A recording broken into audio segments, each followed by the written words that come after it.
ಈ ವಸತಿ ಇಲಾಖೆಯ ಬ್ರಹ್ಮಾಂಡ ಭ್ರಷ್ಟಾಚಾರ ಅಗೆದಷ್ಟು ಬಗೆದಷ್ಟು ಬಯಲಾಗ್ತಾನೆ ಇದೆ. ಆರೋಪಗಳ ಮೇಲೆ ಆರೋಪ ಕೇಳುವುದಕ್ಕೆ ಸಿಗ್ತಾನೆ ಇದೆ. ಒಂದ್ ಕಡೆ BR ಪಾಟೀಲ್ ಅವರು ಮಾಡಿರುವಂತಹ ಗಂಭೀರ ಆರೋಪಕ್ಕೆ ಸಂಬಂಧಪಟ್ಟಂತೆ ಅದಕ್ಕೆ ಪೂರಕ ಬೆಳವಣಿಗೆಗಳು ಕೂಡ ಇಲಾಖೆಗೆ ಸಂಬಂಧಪಟ್ಟಂತೆ ಆಗ್ತಾ ಇದೆ. ಕೆದಕಿದಷ್ಟು ಬಯಲಾಗ್ತಾನೆ ಇದೆ. ವಸತಿ ಇಲಾಖೆಯ ಅಕ್ರಮ, ಅಂಬೇಡ್ಕರ್ ವಸತಿ ಯೋಜನೆಯ ಅಕ್ರಮ ಕೂಡ ಬಯಲಾಗಿದೆ. ವಿಜಯಪುರದಲ್ಲಿ ಮನೆಗಳ ವಿತರಣೆಯಲ್ಲಿ ಬ್ರಹ್ಮಾಂಡ ಭ್ರಷ್ಟಾಚಾರ ನಡೆದು ಹೋಗಿದೆ.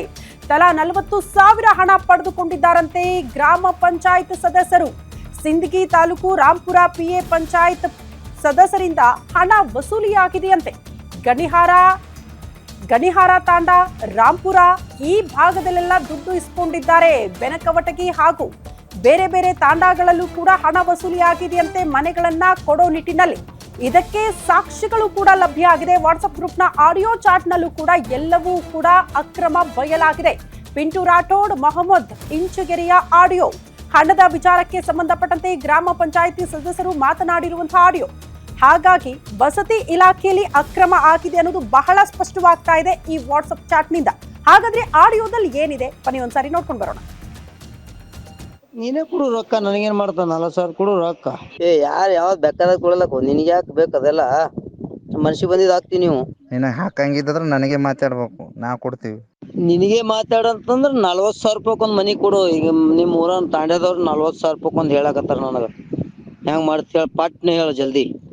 ಬೆನ್ಕೋಡಿ ತಾಂಡದವ್ರಿ ಹಾಕದವ್ರಿಗೆ ಅವ್ರ ಮನಿನೇ ಕೊಡಲ್ಲ. ಓಸು ನನ್ನ ಕೈಯಾಗ ಕೊಟ್ರೆ ಮನಿ ಹೋತಾವ, ಇಲ್ಲಿಗ ಹೋಗುದಿಲ್ಲ. ರಾಂಪುರ್ ಮೆಂಬರ್, ಗಣ್ಯರ್ ಮೆಂಬರ್, ನಮ್ಮ ಬೆನ್ಕೋಟಿ ತಾಂಡದು ಯಾವ ಮನಿ ಹಾಕತ್ತಿಲ್ಲ. ತಾವು ವಾಡಿಗೆ ಹಾಕ್ಬೇಕು. ನಮ್ಮ ಬೆನ್ಕೋಟಿಗೆ ತಂದು ಹಾಕೋದಿಲ್ಲ. ಇಲ್ಲಿ ನಮ್ಮ ತಾಂಡದ ಮಂದಿದ್ರು ಡಾಕ್ಯುಮೆಂಟ್ಸ್ ತೊಗೊಬಾರ್ದು, ನಾವು ಹಾಕ್ತೀವಿ. ಇಲ್ಲಿ ಯಾರೇ ಒಬ್ಬರು ಡಾಕ್ಯುಮೆಂಟ್ಸ್ ತೊಗೊಂಡ್ರೆ ನಾವು ತೆಗಿಯೋರು ಅವ್ರದ್ದು. ಹೀಗೆ ಹುಷಾರು ಮಾಡ್ತೀವಿ. ಮತ್ತು ನೀವು ಯಾವ ಸಿಗ್ಲಿಕ್ಕಂದ್ರೆ ನಮಗೆ ಕೇಳೋದು, ನಾವು ನಿಮಗೆ ಕೊಡ್ತೀವಿ. ಮೊದಲು ಹೇಳೀವಿ, ಈಗಲೂ ಹೇಳ್ತೀವಿ. ಗ್ರೂಪಿಗೆ ಹಾಕ್ತೀವಿ. ಇಟ್ರ ಮ್ಯಾಗ ಹುಷಾರಿ. ನಾಳೆ ಅಕಸ್ಮಾತ್ ಕೊಟ್ರೆ ಅವ್ರು ತೆಗಿಯೋರು ನಾವು. ಮನ್ಸಿಗೆ ಬಂದಾಗ ನೀನು ಊರಾಗೆ ಹಾಕು, ನಮ್ಮ ಊರಾಗ ಹಾಕೋದಿಲ್ಲ. ಅದ್ರ ಸಂಬಂಧ ಲೇಟ್ ಆಗಿತ್ತು. ಯಾಕೆ ನಾವು ಹಾಕೋದು ಬಿಟ್ಟು ನಿಮಗೆ ಕೊಟ್ಟು ನಾವೆಲ್ಲಿ ಹೋಗಮ್ಮು? ನಿಮ್ಮೂರ್ದು ಹಾಕೋದಿಲ್ಲ. ಮೊದಲು ಹೇಳಿ ನಿಮಗೆ. ನಿನಗೆ 40,000 ಸಿಗಲ್ಲ, ಮನಿನೂ ಸಿಗಲ್ಲ. ಅವು ಹಾಕಿ ಯಾರಿಗೆ ಹಾಕ್ತಿ ಹಾಕಿ. ಆಯ್ತು, ನೀನೇ ಕೊಡು ರೊಕ್ಕ, ನನಗೇನ್ ಮಾಡ್ತಾನ? 40,000 ಕೊಡು ರೊಕ್ಕ. ಯಾರು ಯಾವ್ದು ಬೇಕಾದ ಕೊಡಲಕ್ಕ, ನಿನಗೆ ಯಾಕೆ ಬೇಕು? ಅದೆಲ್ಲ ಮನ್ಸಿಗೆ ಬಂದಿದ್ದು ಹಾಕ್ತೀವಿ. ನೀವು ನಿನಗೆ ಹಾಕಂಗಿದ್ರೆ ನನಗೆ ಮಾತಾಡ್ಬೇಕು, ನಾ ಕೊಡ್ತೀವಿ.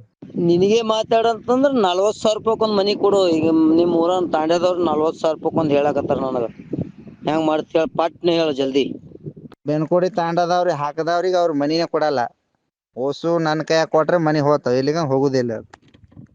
ರಾಂಪುರ್ ಮೆಂಬರ್, ಗಣ್ಯರ್ ಮೆಂಬರ್, ನಮ್ಮ ಬೆನ್ಕೋಟಿ ತಾಂಡದು ಯಾವ ಮನಿ ಹಾಕತ್ತಿಲ್ಲ. ತಾವು ವಾಡಿಗೆ ಹಾಕ್ಬೇಕು.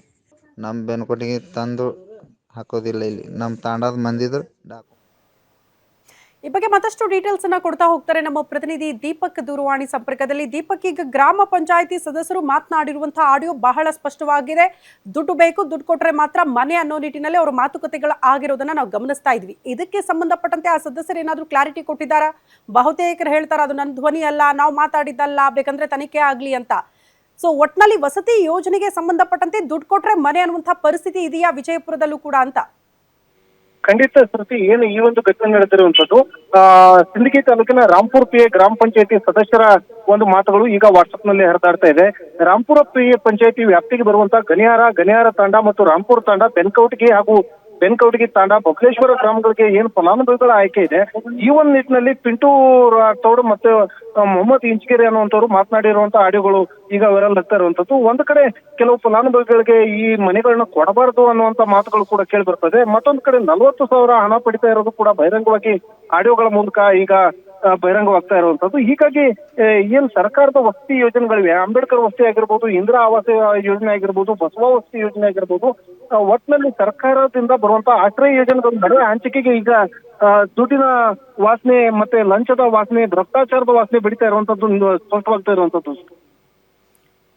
ಓಕೆ ದೀಪಕ್, ಧನ್ಯವಾದಗಳು ತಮ್ಮೆಲ್ಲ ಮಾಹಿತಿಗೆ. ಒಟ್ನಲ್ಲಿ ವಸತಿ ಯೋಜನೆಗೆ ಸಂಬಂಧಪಟ್ಟಂತೆ ದುಡ್ಡು ಕೊಟ್ರೆ ಮನೆ, ಇಲ್ಲ ಅಂದ್ರೆ ಫಲಾನುಭವಿಗಳು ಯಾರಿದ್ದಾರೋ ಅವರಿಗೆ ಮನೆನೇ ಸಿಗೋದಿಲ್ಲ. ಬಹುತೇಕ ಕಡೆ ಈ ವಸತಿ ಯೋಜನೆಗೆ ಸಂಬಂಧಪಟ್ಟಂತೆ ಮನೆ ಸಿಗಬೇಕಾಗಿತ್ತು, ಮನೆ ಸಿಕ್ಕಿಲ್ಲ ಅಂತ ಜನ ಗೋಳಾಡಿದ್ದನ್ನ ಗಮನಿಸಿದ್ವಲ್ಲ. ಅದಕ್ಕೆ ಕಾರಣ ಅವ್ರ ಹತ್ರ ದುಡ್ಡಿರಲ್ಲ ಅನ್ನೋ ಕಾರಣಕ್ಕೆ. ದುಡ್ಡು ಕೊಟ್ಟಿಲ್ಲ ಅನ್ನೋ ಕಾರಣಕ್ಕೆ ಅವ್ರಿಗೆ ಮನೆ ಕೊಟ್ಟಿಲ್ಲ ಅನ್ನೋದು ಕೂಡ ಈ ಹಗರಣದಿಂದ ಅದು ಬಹಳ ಸ್ಪಷ್ಟವಾಗಿ ನೋಡೋದಕ್ಕೆ ಸಿಗ್ತಾ ಇದೆ, ಕೇಳೋದಕ್ಕೆ ಸಿಗ್ತಾ ಇದೆ. ಈಗ ಇದೇ ವಿಚಾರಕ್ಕೆ ಸಂಬಂಧಪಟ್ಟಂತೆ ವಿಜಯಪುರದಲ್ಲಿ ಗ್ರಾಮ ಪಂಚಾಯಿತಿ ಸದಸ್ಯರು ಇಬ್ಬರೂ ಕೂಡ ಮಾತನಾಡಿರುವಂತಹ ಆಡಿಯೋ, ವಾಟ್ಸಪ್ ಚಾಟಿಂಗ್ ಕೂಡ ಅದಕ್ಕೆ ಪೂರಕವಾಗಿ ಸಾಕ್ಷಿಯಾಗಿ ನಿಲ್ತಾ ಇದೆ ಅನ್ನೋದು ಕೂಡ ಬಹಳ ಸ್ಪಷ್ಟ.